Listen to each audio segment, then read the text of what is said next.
So namaste, adab, vanakkam, sasriya kal, and a very good morning to one and all present here. Welcome to Dialogue with Educationists Season 1. I'm Disha Jain, Head of Brand and PR at Metamorphosis, an edutech organization that enables entrepreneurial skill sets in students right from the school level through a case study learning based. Dialogue with Educationists is a weekly discussion with the esteemed educationists across the globe on topics that trigger the right conversations that are necessary for the progress, transformation, and the sustainability of today's education system. So, without any further delays, let me introduce today's panelists to you.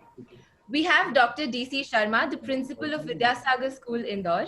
Prior to this, he rendered his dedicated service to top public schools of India like the Punjab Public School, Nabha, as deputy headmaster and the Delhi College, Indore. Dr. D.C. Sharma, a very strict disciplinarian, was commissioned into NCC Air Wing in 1997 by Air Force Administrative College and stood first in order of merit and was also awarded a gold medal. In RCs from Administrative College and Air Force stations, he was adjudged the best officer and awarded very highly coveted trophies for the same. Thank you, sir, for joining us today. Thank you, ma'am, for inviting. I'm sorry, sir? Thanks, ma'am, for making me a part of this panel. It's a glad opportunity we have, sir. Thank you so much. Thank you. Our next panelist we have is Mrs. Jyoti Gupta. She is a postgraduate in English literature and she has a distinguished service record spanning nearly 2 decades as a teacher of English language, an academic leader and a resource consultant in some of the most prestigious schools of Delhi and Bangalore. She's a prolific writer, poetess, and a dramatist. She's an expert in international collaborative projects that are aligned with the United Nations Sustainable Development Goals and also of the 21st century skills. Currently, she's the headmistress at DPS Monarch International School, Doha, which is in Qatar. Thank you, ma'am, for joining us today. It was great to have you. Thank you so much, Disha, for inviting and allowing me to throw my, so many views on this topic along with such erudite members of the fraternity. Thank you so much, everybody. Thank you, ma'am. The next panelist we have is our moderator, Professor Raja Papu sir, who is a passionate educator, entrepreneur, researcher, and mentor with 15 plus years of experience. He co-founded multiple UK businesses and has mentored many successful startups in the past. He has also been a part of trade missions which are led by the Executive Prime Minister. He's currently working as the Director Research Consultancy of Geetham University in India. He's working on 2 funded projects, one from Royal Academy of Engineering and other is from the Global Challenge Research Fund. One thing really amazing about him is he holds more than 5 degrees. Thank you so much, sir. It's really glad to have you with us today. Thank you so much, Disha. That was a bouncer. I'm going to get one very soon. So I just wanted to let you know. That's lovely. That's lovely, sir. So once again, I thank all you panelists and appreciate all of you for sharing your time with us on a Sunday morning just to enlighten all the thoughts of our attendees. So I'll be starting off the first episode of Dialogue with Educationists with all of you. And I'm sure everyone who's attending us today would surely be feeling the same. So just to give a brief to the viewers, today our panelists are going to have a discussion on a very exciting topic, which is entrepreneurial education, dealing with the world of uncertainties. Now, a very small question, why I would choose this? I will not be answering this. The panelists would answer this for you. So before we begin, just 2 guidelines for the viewers. If you have any questions or you want the panelists to address any point of interest, please start your questions by clicking the Q&A button, which is at the bottom, and the panelists will surely address them. Strictly only questions to be put. Any other discussions could happen on the chat box. All right. So let's start off today's session. Thank you so much once again. Hand it over to you, Professor Raja. Thank you so much, Disha. It's always exciting to be a part of Metamorphosis journey. So, welcome all the panelists and our dear audience for this wonderful panel discussion on entrepreneurial education with the world of uncertainties. As we know that we are entering into a new normal, a phase which we never expected, that a small microbe is going to change the world in such a big way. I think one of the biggest changes is education. So I would like to hear out with our esteemed panelists, their views on how entrepreneurial education can be leveraged during these times. And also we will discuss on how actually education is shaping up during this uncertainty. And I would like to start with Mrs. Jyoti. I would like to ask you that how did COVID, make us realize that we live in this world of uncertainties? Right. Thank you, Professor Raja. Being the lady, I think so. I just took the advantage of starting as the first panelist, and I was all the time scared that I wish I'm not the last one, because usually, your points end. Thank you so much, Professor Raja. Well, COVID, I think so. We all we were able to see that something like this is coming, but to this extent, it's going to happen all over the world, across the globe. I think so neither of us could have imagined. And it's going to affect so much that we educationists will alter our entire ways of functioning for something which surprises me till now. Interestingly, I would say, we educationists turned out to be the best entrepreneurs, because I always tell this to everybody that doctors are doing their jobs because they have been trained to, deal with diseases, whether it's infectious or contagious. They have taken the oath of, treating people with illness. I would say cops are doing their jobs of, handling law and order at this time, whether it was the lockdown in any of the countries, they were doing their jobs.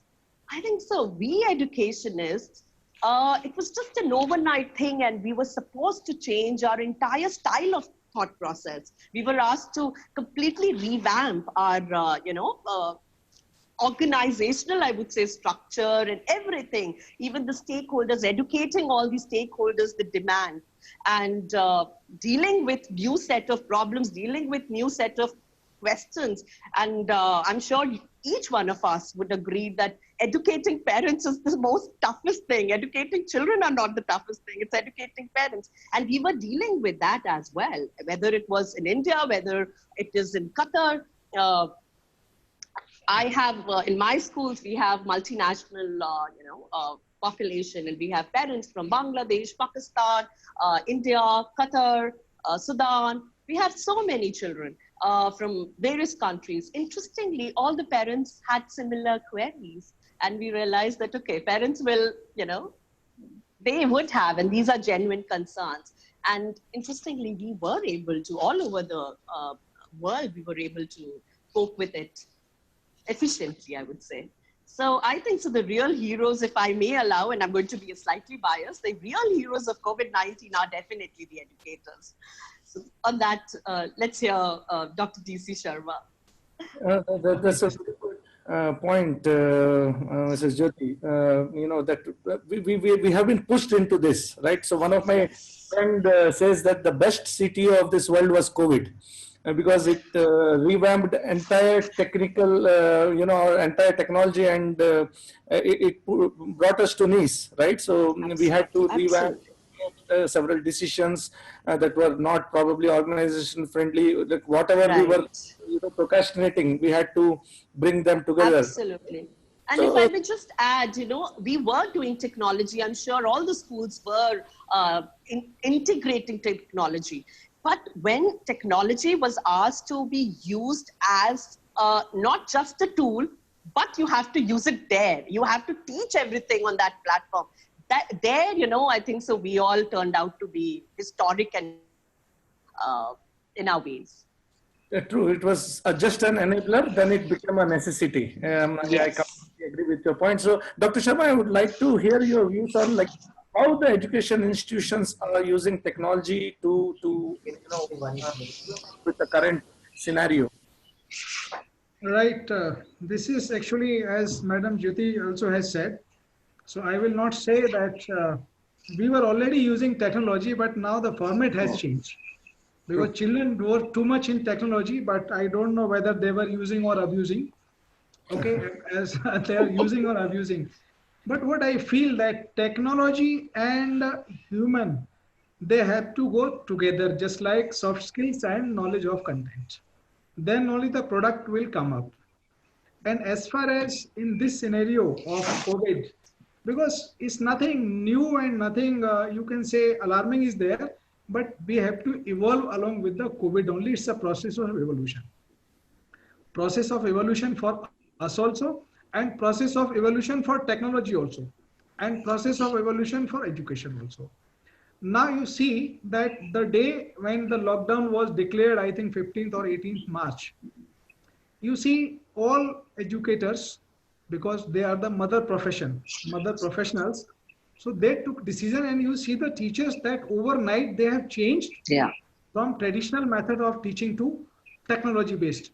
Whether they had problems, they started with their mobiles. Mostly people, they are using their mobiles, and they are doing all sort of all jobs despite having some, you can say, restraints like battery drainage, this and that, and lack of number of systems also. Same way parents also.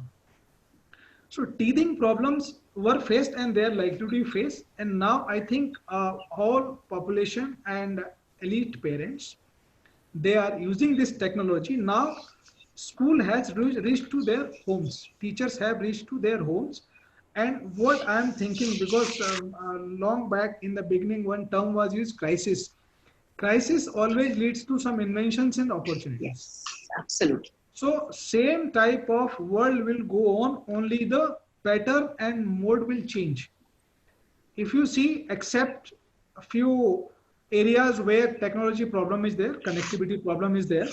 So this we have to somewhere customize according to the demography and socio-economic status also.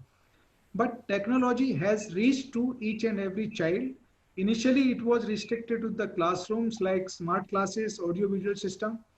Now teacher is reaching to the homes of the students, and not only homes of the students. Now same teacher of a particular city, he may be a global teacher. He may be a global teacher with the help of technology. So technology is basically imparting complete learning. When I say about learning, means that teaching part, interacting part, and then you say different apps are there, different companies are there. We are getting some free of cost facilities where interaction, homework, extracurricular activities, even everything is going on, but only mode has changed. So I think this technology has given a different dimension for everybody, including education. So this is one way it is good, but certain problems are there depending upon socio-economic status.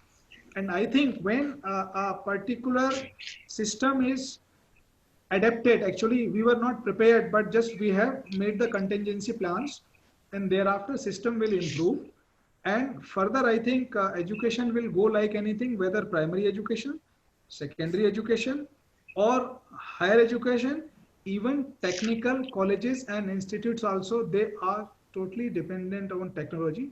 So technology is going to play a very, very important role. Yeah. Only few problems are there. They have to be sorted out in time to come. They may be because of content problem, because of some technical problems, maybe connectivity and resources, or maybe some health hazards also.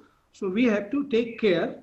And sometimes you see that Netflix and YouTube, now they have to see the speed and few other things also according to the need of.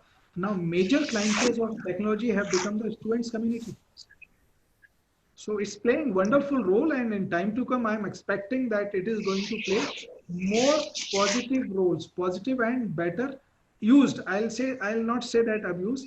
It will be used in a more customized way.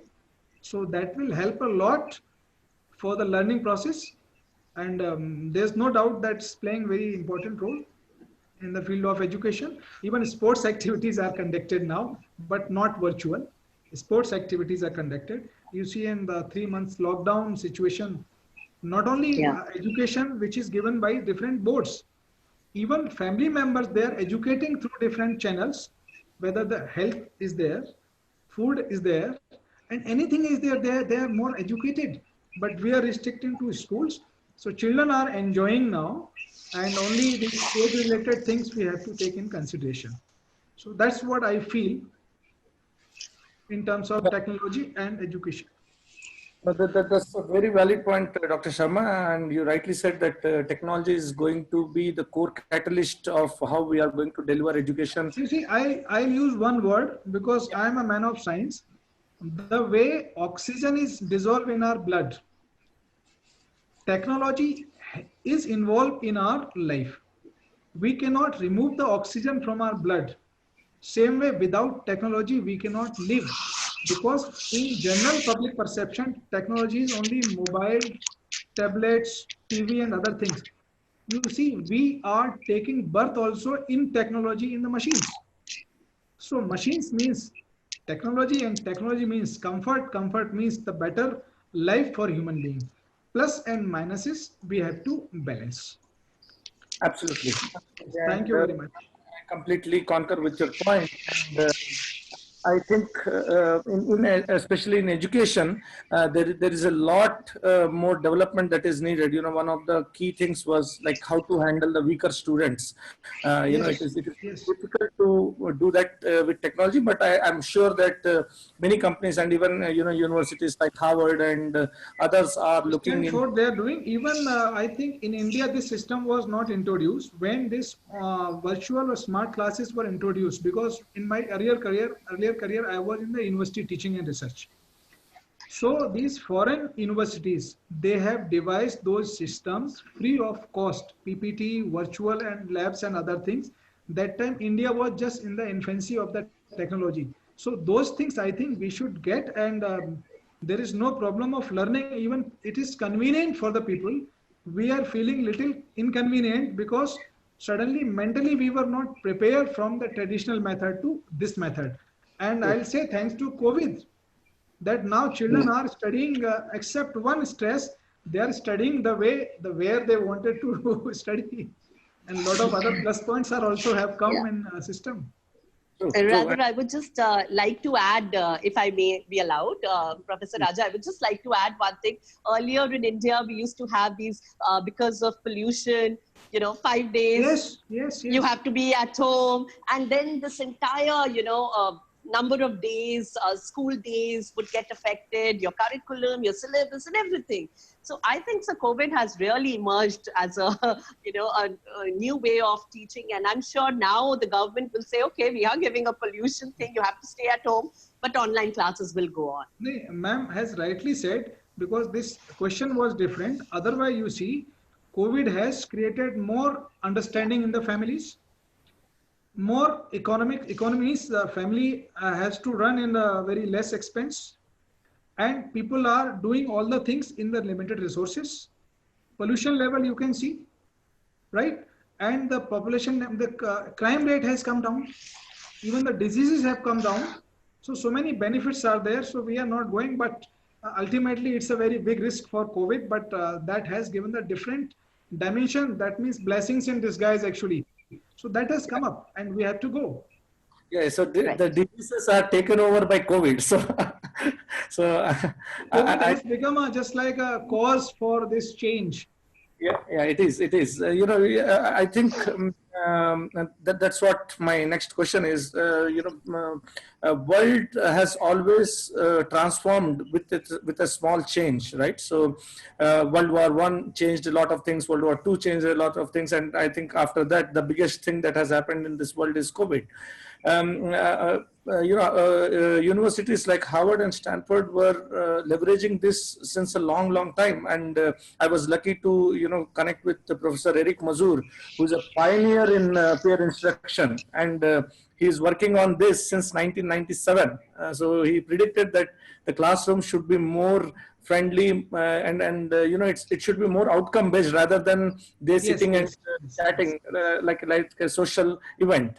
So I think yes, COVID has done you know, pushed us to make this change, and probably my next question is on the same lines. So you know, adapting to change is also one of the key things in entrepreneurship, right? So probably Jyoti can answer this. So, you know, in the current scenario, how do you think that it has changed for students and teachers? And adaptation is one of the most important things, right? Yeah. So, I would like to hear your comments. Right. I think so. We are talking about all the entrepreneurship. So I think so. Adapting to change is one of the very prime skills that's required to have those, these attributes. And we teachers, interestingly, we have been able to adapt very well. We are still evolving. I would say we are evolving. We are using all permutation combinations and understanding that this can work in such scenarios. I'm sure Dr. DC Sharma's scenario would be slightly different with mine, or your Professor Raja, your scenario would be very different with mine. So interestingly, it's demographically also, it is regional also, it is diversified, even adapting to change. The very first thing I think so is how much are we ready to accept a change? How much are we ready to respect that change? That is something that we have to teach to ourselves, and then of course to our children, right? So it's very important, and that's I think so. This, schools, or most of the schools, they've been putting themselves into exchange programs and various project work, teaching children that how important it is for each one of us to change. It might appear that I'm talking about completely a different thing, like an exchange program where the child goes and attends a homestay in a different country with different people and understands a different whole world. That is the first point where the child and even the teacher who is responsible for doing this thing, or a school which takes over that entire exchange program, understands how important it is for them to taste the change. So I think, so coming back to the question, definitely COVID-19 has not only taught educators, but all over the world, everybody. I always speak in all the parent-teacher meetings that it's not that it is me who is exploring it for the first time. I have never seen a parent who was sitting in front of, like my mother or my father would not be sitting on the left and the right side listening to the teacher. So just imagine the unfortunate state a child has been forced to be into, where there is a teacher on the screen and there's another teacher next to him who's telling, please write it down. Are you listening to your teacher? So, I mean, we are finding a complete new, I would say, genre of kids. We are finding new everybody is exploring. The parents have never thought that they're going to be teachers now. Yes, it's very, very important. And I hope I've been able to answer some bit of your questions. Yeah, absolutely. And, just to tell you, I wish even parents of PG students also sit behind them and ask them to concentrate. One of the key things that is I see most of them idle, once my session starts, and I had to point to them to ensure that they are attentive in the classroom. So, one of the key things is ensuring the attentiveness. And I think that's where Dr. Sharma's point was very right, that the content is the king. If the content is good, if the content is intuitive, if the content is informative, I think most of the students are going to concentrate on this. Yes. And also how the teacher is also transacting the content. That is also very, very important. I have seen in some schools where they are asked, the children are supposed to shut down the cameras and just listen. I don't think so. You will lose the child in 2 minutes time, because children do not have that kind of attention span. So though we are changing, we have to keep evolving our modes of, communication and even explore, because children are smarter than us. They have already understood the Zoom and the Microsoft team. They have already explored. So, yes. Great. Is Dr. Saha in the panel now? Dr. Saha, can you hear us? Yes, I think I can hear you all right now. Great to have you on the panel. You are dealing with a lot of uncertainties, I'm very sure. And probably my question to you will be on uncertainty, so, one of the key things is dealing with change, which is very entrepreneurial skill. And one of the things is dealing with uncertainty, right? And nowadays our students are, dealing with so many uncertainties. So how do you see entrepreneurship fitting into this kind of scenario in this picture? All right. Greetings to all of you. I have no idea what has been spoken till now because I lost connectivity from the very beginning. So there could be some repetitions. To be very honest, we didn't consider it, and I would not like to consider it as uncertainty, first of all. And I put it that it's a crisis, and if you can take out opportunities from this crisis, probably that would be the best thing to do in life. There are certain crises in life which you can't avoid. Your loved ones will live one day. Probably this is not such a big crisis, but it's a great opportunity when our children and their parents, they have been at home for the last 3 months and probably will be at home for next couple of months. So utilize that time in the best possible way. I would look at that going ahead, going forward, to utilize it as an opportunity. Now, I will just tell a couple of simple things what we have been doing here, if it is of any help to anyone who is attending the webinar. Now, instead of just changing the path of teaching, learning from the current mode to online, if there are ways to help something in some other way or finding out, so I give one example beyond the traditional teaching, what we wanted to do. For me, for the middle school in particular, this is a great opportunity to take COVID-19 as a curriculum. You deal COVID-19 to teach any subject you like. You can find out from the pages of the history, from Spanish flu or anything, what has happened in history. Definitely you can do it with biology, you can do it chemistry, you can do it physics, you can do it with economics to a great extent. So that would be my first response in terms of the curriculum, that utilize these and the topics which you could not have dealt probably in the easiest mode, probably you'll be able to do it right now, putting it in the frame that COVID-19 is nothing but your curriculum. So use that opportunity. The second thing I would like to say from the students' viewpoint, giving them a message, I call it as CD3. Connect and discover 3 things. You are getting a huge time at home right now. So probably there could be some desire that which you could not fulfill. You want to learn something new, do it right now. In a similar way, you will, I'm sure all of you are facing right now the same situation, that you are getting a lot of phone calls from your relatives with whom probably you haven't spoken for a long time. Everyone is at home.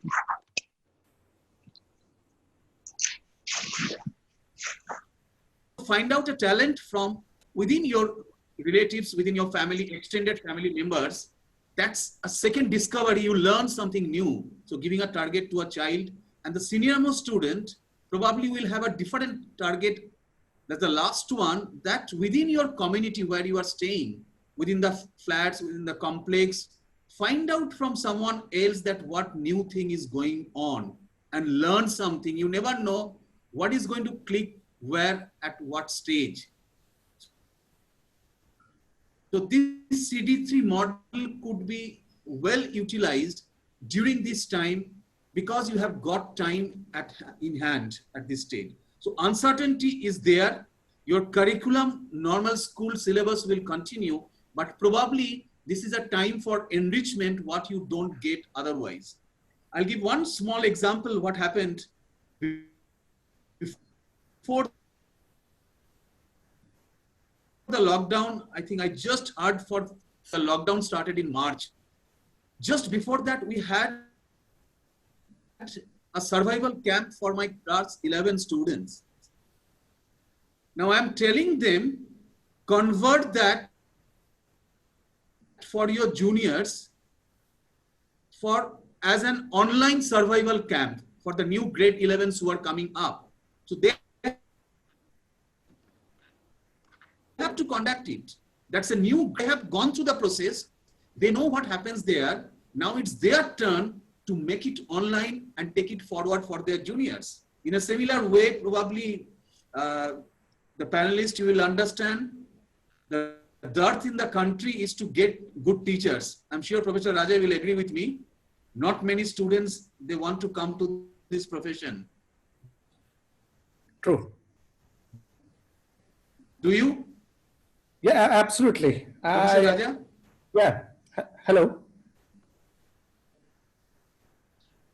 Sorry, your voice is breaking up. So, yeah, I agree with your point. Yes, so sir. I am, yeah, yes. So what I am telling my grade 11 and 12 students, now in a boarding school house culture, you will understand it's a very strong thing. I'm telling them, be the academic mentor of your middle school juniors right now. So teachers are there, it's fine, but it's some sort of peer learning. The seniors of grade 11 and 12, they can do this academic mentoring. You never know. Through this lockdown, you will get some brilliant teachers in the profession in the years to come. So these are a couple of ideas which I was, but probably this is a path through which it can go. And one more campaign which I wanted to take it forward. Open in Delhi, you have seen a huge queue there. But please understand, within the youth community, this was a testing time. The supply of smoke, drugs, and alcohols were limited. So probably a huge campaign made during that time.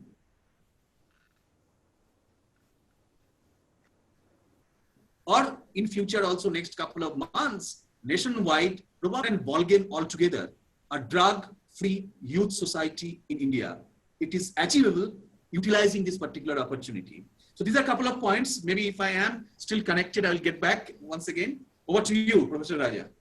Thank you, Dr. Saha. That was really, insightful, and I agree with a couple of your points that anyways, an entrepreneur always look at uncertainty as an opportunity, right? So that this is where entrepreneurs differentiate themselves from the normal people.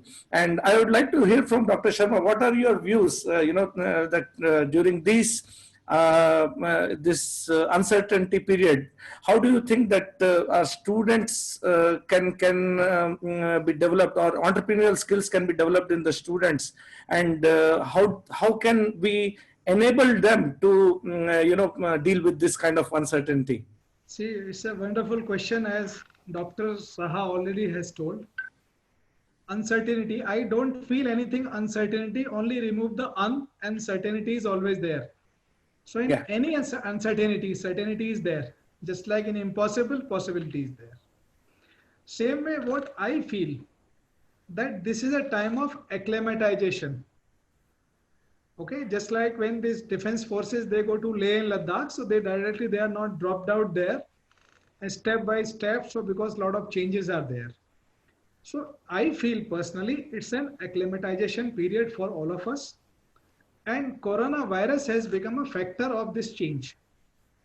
Because there's a factor for everything, same way, coronavirus has become a factor for this change. But only problem is that we were not ready to face this change. And corona has forced us to change. And force us for that change, for that we are not mentally prepared. We were not proactive. Even none of the countries was proactive for this. And it was not localized, it was a global problem, pandemic problem. Now I see, because I am not a student of commerce and others, but I was in the microbial industry, but I did not go for industry because I did not like. So most of the friends, they are scientists in industry. I'm as a microbiologist, but I wanted to go in teaching. And my all the professor, they used to say that, "Hey, you are a mad person, you want to go for teaching, prepared for biotechnology." I told that, "Sir, if you want to bring some change in the society, it is only the mother profession, teacher, and that is also secondary school, not college and professor." I was appointed in the university also in my early career. I left.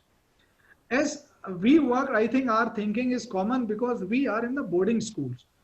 So housemaster is the, you can say, assembly of everything. Now, when we talk about entrepreneurship, like I will add what Dr. Saha has said, that now you see that we were locked down in a house only, family level. Whatever content of knowledge is fine, the content of knowledge, until unless it is not applied, it is useless.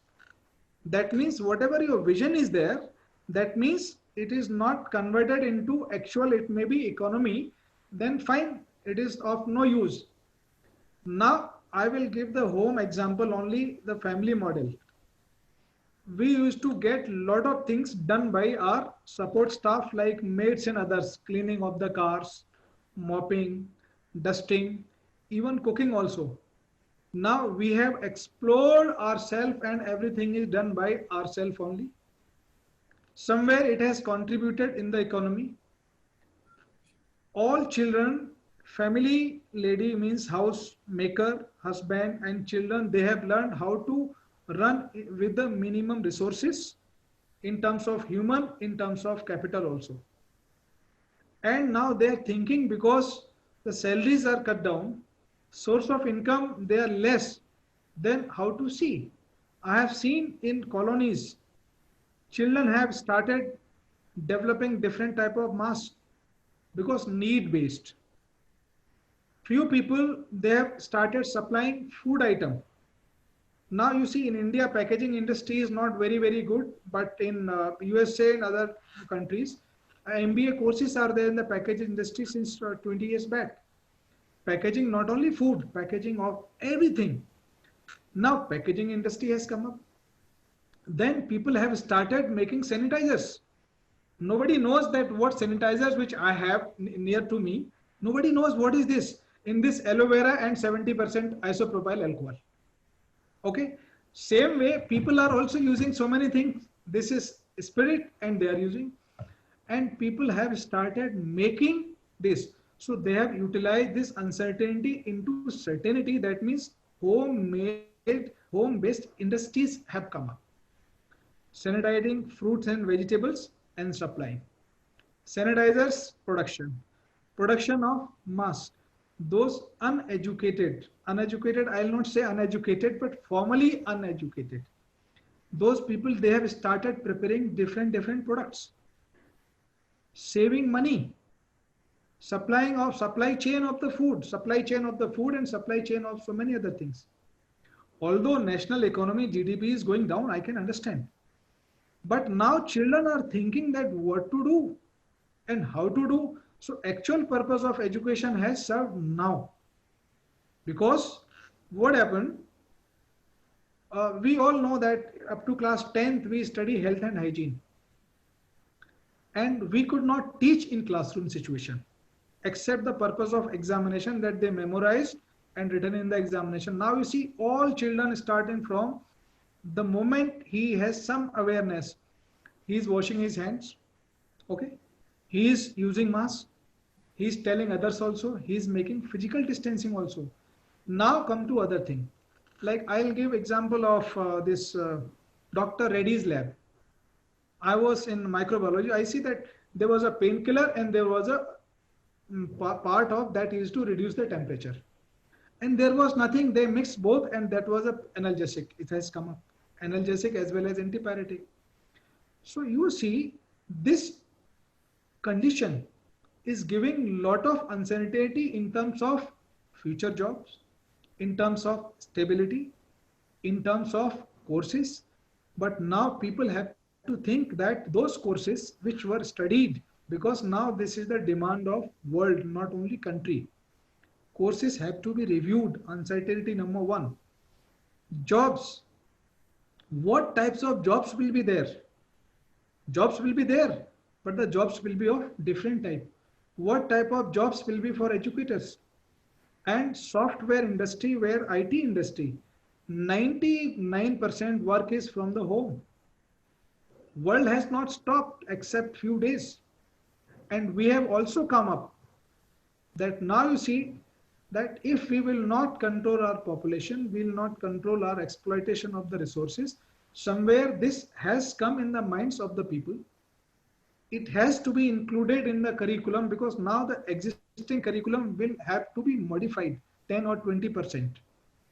Same way, we have become more technology based. Now you see, in terms of, as Professor Raja has said, that entrepreneurship skill. You see, nowadays in market, these web cameras are not available. Like these earphones are not available. Tripod stands are not available. Why don't people start thinking, making these things? It's a huge demand. Everybody needs 1 or 2 cameras. Mobiles are not serving purpose. So same way, like an entrepreneur, as a new student, they have to think. Sir has told that peer learning, wonderful concept. Same way, those, what do you call those ideas? Because this new condition has given a lot of innovations in the minds of people. Now, only thing is that those innovations, those ideas are to be germinated and they should be transformed. Our limitation is only this, that we need result immediately. But whenever any idea is there, that idea need at least 7 to 14 time to get flourished, and then the business will also establish. You see, I don't know, you must have heard or not, Chai Sutta bars. It is not bar, it's a shop only. 3 students of a particular villages, they started that, they found out that what is a need of the people, what is a requirement of the people. Same way, we have to see that what are the basic requirements of the people. I'll give one more simple example. When we talk about entrepreneurship, few days back, these people used to, these vegetable vendors used to sit somewhere in the corner Monday, Tuesday, Thursday, like that. Now all people have purchased the 3-wheelers and they have gone on the mobile shops. Mobile shops. Teachers, this is a small example I am giving. Only food industry, again packaging, supply is on. So supply chain has changed. Education has changed completely. Only schools are closed, but learning and education has not stopped. Even with those people, those who were not having any technology except Android phone. Don't you see that this is also a certainty now? They have come from one change to other change immediately, because that change was necessary for their survival. So we Indian, until and unless we don't get a threat, we are less motivated, we are more threatened. We saw that we will finish, we will extinct, not only life-wise. So first thing, that life has to be saved. All precautions were taken, innovative methods have come up. You see this ordnance factory, they used to make weapons, Gola Barood. That Indian ordnance factory has made 1,000 liters of the sanitizers and they have donated to different departments of the government. They might have never thought that we are going to make these sanitizers also. Same way, now the industries are going to be paperless, more technology going to coming up. Less consumption of the natural resources will be there in any of the areas. Now, I think that after this, people will understand, they will come with the changed mindset that there should not be lot of hoarding type of attitude. Now we need 2.5 months. I think whole public might have used only one set of clothes, 2 sets of clothes. What is the need to fill the complete wardrobe of the clothes? So you see, whatever available resources were there, we have utilized. That was creativity. That was critical thinking. And everything is going on. Everything is going on. So education, definitely, if we change the pattern of education, we change the mindset of the people, we change the attitude of the parents. As Madam Jyoti has said, now mothers are sitting with the children for junior classes. That was basic requirement of the parents, because school is one, school teachers and parental support. Now parental support is coming up for junior level. Middle level, fine, they are able to manage. Senior most level, children are little confused that what will be about their college admissions, what about uncertainties there. But colleges and higher education, I think they might be doing something. So there is no problem of uncertainty. World will go on, and as per Darwin's Darwin's principle, that struggle for existence, it is a struggle for existence. Otherwise, evolution was going on slow. This has forced suddenly that we have to go, and this has educated us less consumption of the resources in terms of human and this, and more utilization of the resources, less population is required, and we have to see that now how can we produce quality human capital. Entrepreneurship is not a problem. I have seen, sir, Raja Saab, I have seen in the village area small girls or boys of 5 or 6 years. They are having few fruits in their basket and they are selling. They are born entrepreneurs. And we have started teaching. EP means entrepreneurship, just to pass the examination, not to implement in their life. So every subject has some entrepreneurship aspect. Only thing is that we as teachers, we should not kill the curiosity of children of doing anything. Only we have to motivate them. We have to tell them consequences. But just in the name of consequences, we must not stop. We must tell them, okay, now go ahead, because very few business they die if person is honest, person is visionary, maybe a child, and he has basic know-how of business, because everybody has the know-how of personal loss and personal gain. Same thing can be applied in business also, with little higher level of knowledge, market research, little awareness of surrounding, little, that means what is your local needs. Now I am from Indore. Indori namkeen is going to all parts of the world, and those people who have started these companies, they used to sell on what do you call small dhabas.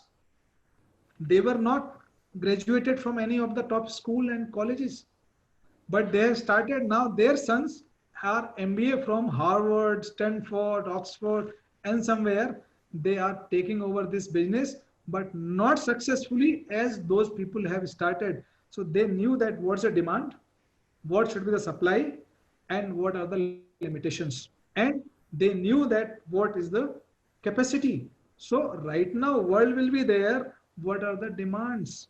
Simple example, sanitizers and masks, every colony people are making, whether they are of particular standard or not. So I feel that a lot of certainties are there with this uncertainty.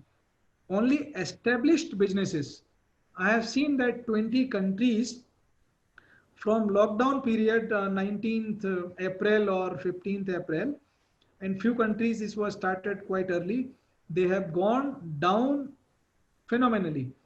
They have gone down phenomenally because they were not mentally prepared. The moment we prepare mentally for this situation, things will be okay. This is the new world. This is the world is evolving. Everything is evolving. So we have to come with the changed mindset without comparing with the previous thing. That's what I feel.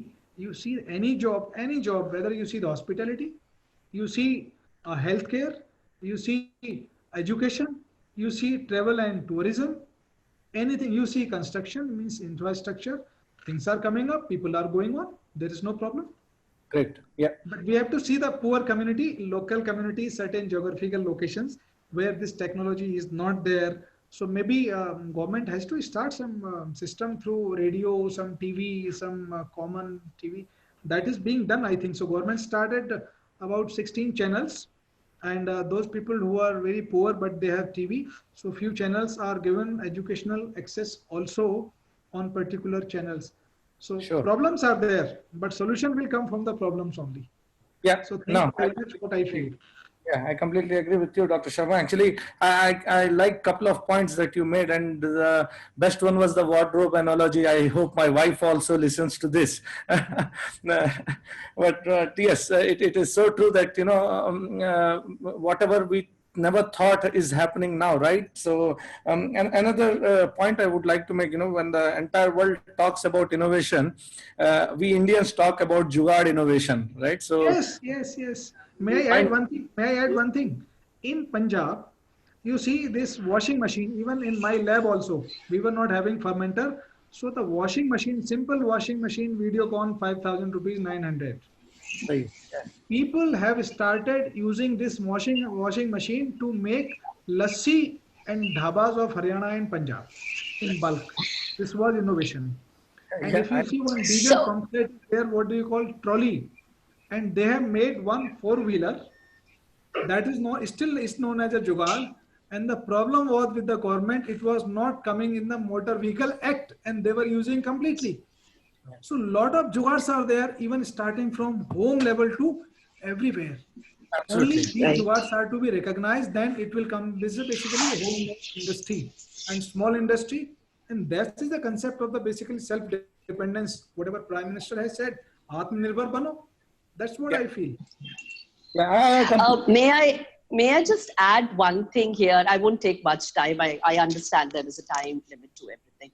But, we are all talking about uncertainty. It's just, when I was listening to Sir, it just came in my mind that, when we talk about entrepreneurship skills, we've always talked about risk taking and risk management skills, right? Unfortunately, uncertainty is something that we've never taught our children because we did not. I mean, there is a difference between risk and there's a difference between uncertainty. So risk is something we prepare our children to take and, evolve. Unfortunately, during COVID, we understood how important it is to also teach children the fact that there is a concept and there is a word called uncertainty, and this can come anytime. Are you prepared for that? So, well, we can call it in a light-hearted way, jugaad and everything, but then Indians have to learn to deal with uncertainty. I think so. The entire education, our pattern is that we're teaching children to take risks. Sometimes it's calculated risk also. But how are we ready for uncertainty is something that I feel is still, we need to put it in the proper structure. It should be taught as a subject and not only in higher classes or as a vocational course in a college, but it can start even, at a very, very, let's say grade 1, 2, 3, 4, all the levels. So this is what I feel. There is a difference between, and we've never talked about uncertainty. Now COVID has asked us to talk about uncertainty. We were always talking about risk, that if you're going to do this, then there is a risk of this. But as Robert Frost said, that he never got a chance to take that road again. There was somewhere he was also calculating the risk. I'm sure we've all read, Road Not Taken by Robert Frost. So he never took the road back, the one that he left.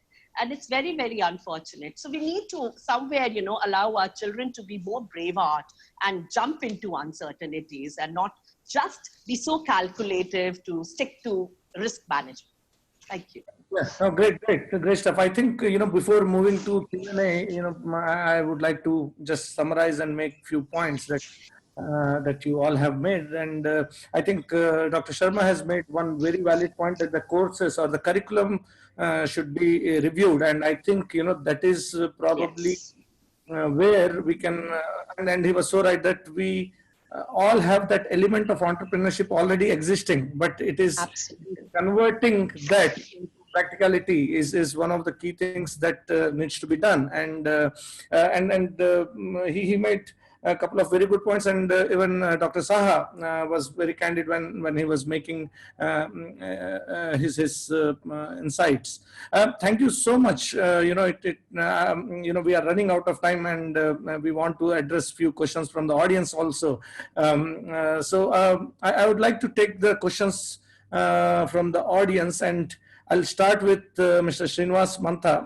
He's asking the panel that is the present technology adaptation to impart studies online helping in information dissipation only, or it helps or it's helping in enhancing imparting knowledge to the students as well? A very valid, a very good question from Mr. Mantha. I'm open to the panel, anybody who would like to address this question.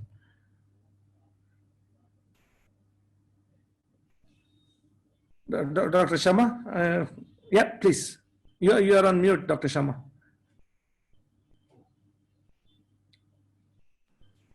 See, his question is very valid. Yeah. Because learning in any system, even with technology or without technology, it has not been uniform. Only thing is this, that technology is not made in a customized way. It is common. My mobile phone is common for all. A high class person, highly educated person is also using, and a farmer is also using. So it depends upon the use and preconceived knowledge of the person who is using technology. Preconceived knowledge of the person who is using technology.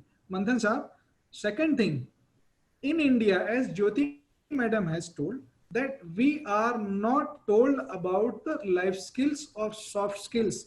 They are to be mugged up just to pass the examination. Everybody has life skills and soft skills. Now, when part comes of the technology, now how judiciously we have to use the technology, because technology is only the supporting system. Technology just a alternate.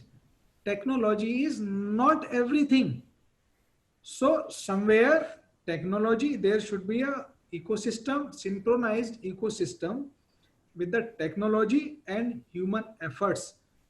Technology's level is same, but human intelligence and different quotients, they are different. So learning may vary, learning will not be uniform at all. So it is just contingency plan right now. The moment schools will open, again, same thing will continue. That's what, Manthan Saab, I want to speak to you. Great. And Jyoti, if you can answer, to Amita's question, this is an interesting, and probably you are the best person to answer this. That she says that online lessons have a limitation of student participation, and how can that be addressed? It is very valid, at least for the higher education. Well, I completely agree. Rather, this entire UNESCO, one of the goals that talks about education to all, I really fear whether we are even able to achieve to that, because we are only able to do it in certain segments of the world. This online education has been very successful in certain parts of the world. But I remember Dr. Sharma had started in his speech that we are not touching the weaker, I would not call them weaker, but I would say children with difficult learning abilities. So we are not being able to handle all that. So definitely, again, I'm just going to reiterate all that's being said by Mr. Sharma, that online education, yes, it is just a contingency plan. It is the way we are dealing with uncertainty, but children have to come back to school. Children have to, again, jump into the pool where they evolve as a society. They need to learn social skills. And this is just a very need-based thing in all over the world. I think so, whether it's the United States of America or Canada, they have definitely closed down their sessions, and they made it like closed down sessions in their school buildings or college buildings. But they've said till term ends, this entire term ends, everything is going to be online. Having said so, they definitely understand the need of children coming back to their buildings and having interaction face to face and dealing with so many things face to face. So I would, as Amita said, and I can read, well, I would say definitely it has a limitation of students' participation, if I look at it in a demographic manner, and an educator may not be sure if students have understood the content. Yes, there it is completely a responsibility of a teacher to ensure that, whether her class of 30 is able to be catered well or not. And, like in my school, what we started doing is differentiated learning. Even at such a time, we are creating plans, and we have already started giving subject enrichment worksheets. And very rightly, for smaller children and middle school children, we are also taking out some extra time to sit with, that one-to-one with the children. And it is actually becoming double for every teacher. But this is not the best way. And I think so all over the world, educationists would say that this is not the best way, and we have to come back and we have to meet our children. Very true. Very true. I think there's a follow-up question from another educator, Mr. Lalit. He is asking, he is saying that being a teacher, this situation also led me to adapt the use of technology, notwithstanding a little uncomfortable, to also go ahead. It is true that COVID-19 has brought new challenges for us to undergo a tremendous transformation to cope up with the situation, but we feel that teaching learning process in physical environment in classroom cannot be substituted forever. Yeah, I think educators agree with this point. That, impossible to replace the traditional teaching. There are many things which online teaching cannot teach. One is social skills. So which is very important for our students. And his question is, like, as a teacher, I felt that students are getting highly aggressive these days. He's asking for the suggestions of the panel. Dr. Saha, if you want to give your views on this. I think Dr. Saha's screen is frozen. If Dr. Sharma would like to take up the question. And Disha, before that, how much time have we got? Can we have one more question after this, or do we have to? Dr. Saha is back, I think so. I'm sorry. Sorry, Disha, can we take up a couple of more questions after this? I didn't hear which question. Dr. Saha, were you able to hear out to me the question that? If you could repeat. Right. So one of the educators in the audience is asking that, that the teaching learning process in physical environment in the classroom cannot be substituted. And although he also become a part of this new change, but he's asking that, he's feeling that the students now are getting more aggressive. And he's asking for suggestions that is it true, or is it the observation from I give the answer. Yeah, please. Okay. So look, the school is to learn the social skill and not for social distancing. So you'll have to come out from social distancing and then get back within your social structure. They learn more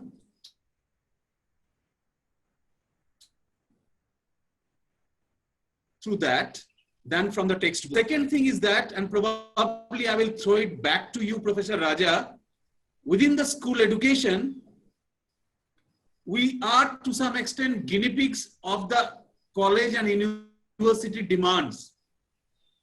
If you don't change your demand to some extent, we can't change the curriculum, okay? Because there is an entry level, whatever. I'm not blaming anyone, but it's a cycle. Now, if you look at our curriculum, half is missing. I mean it literally. H for happiness quotient within our curriculum, A for assimilation skill, L for life skill, okay, and F for future skill. Now, children becoming aggressive or emotionally violent, the reason behind that, probably the curriculum is missing greatly from this happiness quotient. There was one more question, what I could see there. What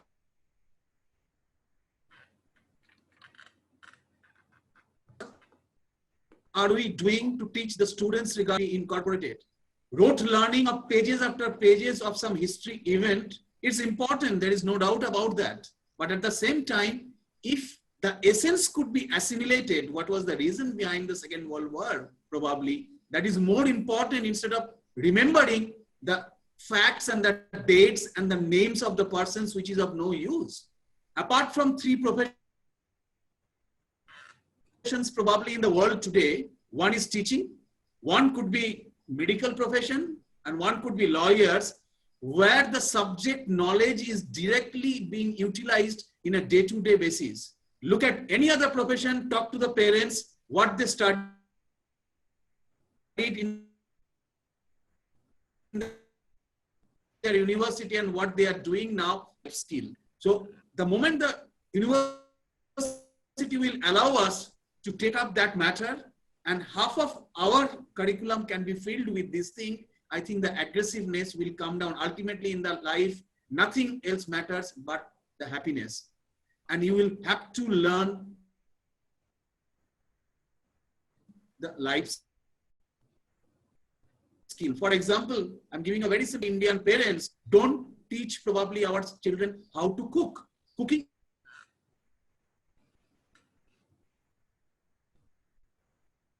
is a definite life skill for survival basis. They don't know how to survive. A simple thing I'm talking about. Similarly, a future skill regarding cyber safety. We have to know the future way, the way we are going to move forward. So that would be my answer, that yes, empathy, emotion, these are equally important in the school curriculum rather than memorizing or rote learning of a couple of facts.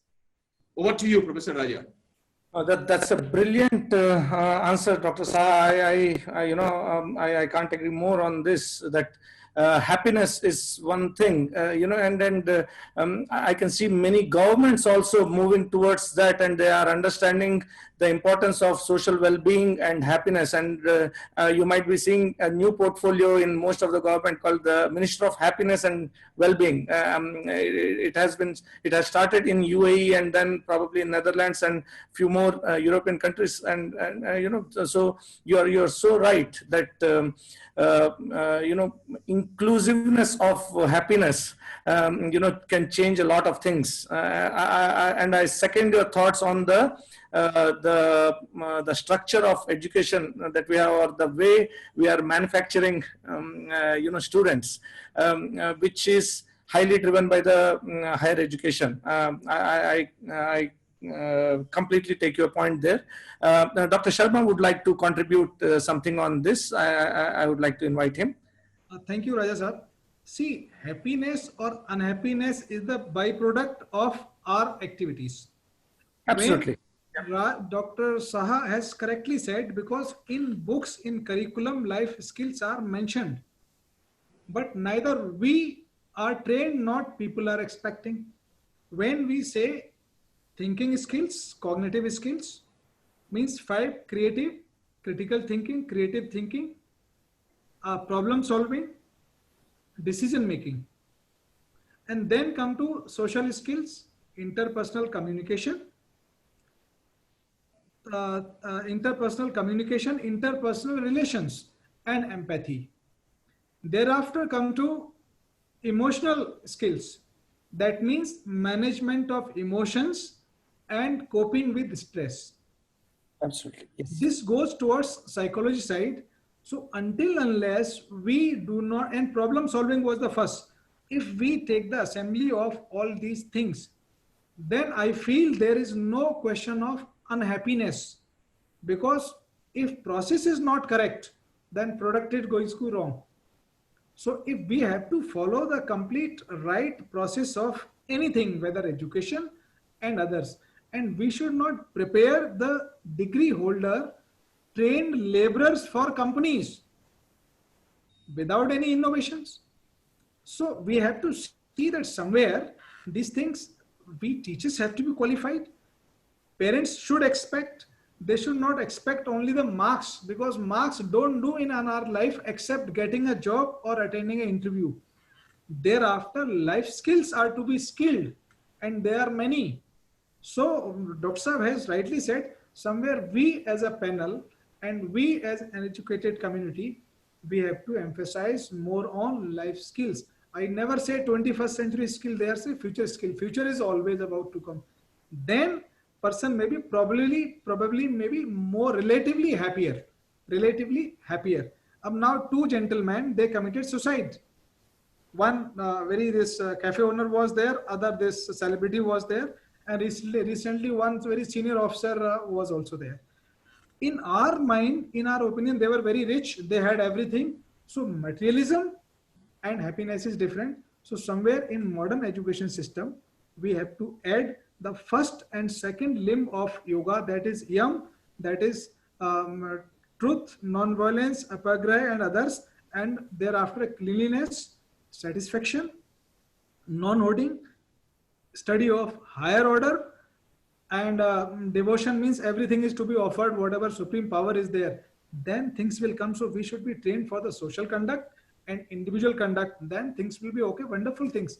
A person will be relatively happier. World will be relatively happier. That's what I wanted to add along with the life skills, these things. Brilliant. No, again, thank you so much, Dr. Sharma. I think we are running out of time, Disha. It's already 12:15. So I would like to hand it over to you in your able hands to do the proceedings. Thank you so much, and thank you everyone for participating in this, and thank you panelists. And I'll definitely stay in touch. To discuss further and to have a dialogue about how we can improvise things that are that we can probably. Yeah, thank you so much. Thank you, Raja sir. Thank you for the wonderful session and all the moderators and all the panelists present here. Attendees, just to mention, if there are any further questions, I'm dropping my email there. You can surely put the questions on the email and I'll address it to the panelists. And once we get a reply from them, I'll share it with you guys. I'm sorry we're running out of time and we cannot address all the questions, but it was a great panel discussion on such a thought-provoking topic, and I'm sure it's left us all with a lot of insights. So thank you all for joining the first season of Dialogue with Educationists. And from the entire team of Metamorphosis and our founder, Mr. Pavan Elena, we would like to thank you all the panelists for joining us on a Sunday and sharing your thoughts with us. Every week, we're going to have different set of educationists like you all, and we'll be addressing very controversial topics. So stay tuned. See you guys next week. Have a nice day. Goodbye and stay safe.